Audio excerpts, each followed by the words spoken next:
täna me intervjueerime Eesti parimat loomapidajat Triinut. Tere Triinu! Kui kaua te olete siis loomaaias töötanud? No, umbes 26 aastat, aga algasin juba siis, kui ma olin noor.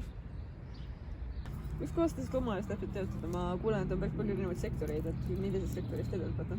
No, üle aegade olen erinevates töötanud. Praegu olen külmades kiskjatas.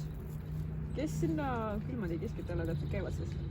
No, on kiskjad, kes elavad külmas, näiteks siis lumeleopard, amuurileopard ja muurikass, manuul, jääkaru ja ka muid väiksemaid ja suuri loomi. Kus kohast see armastus nende loomadele siis täpselt tuli? No, armastus on väiksest saadik juba olnud, kui ma näiteks lemmikloomadega tegelesin, kassid, koerad, rotid, 1000 jalad ja siis juba noorest saadik tulin loomade appi. Mis on siis kõige kurvem loomaaias töötates?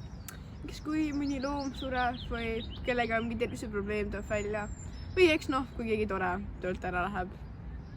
Aitäh selle eest! Aitäh, et meie saadet vaatate. Oleme taas teiega hommikul päeval kell 2. Head aega!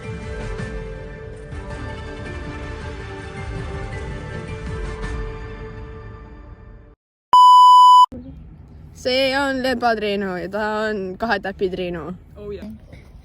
See on siin üks lehetäi, see on tavaline roheline. Ja see on üks väga suur lillake rohu.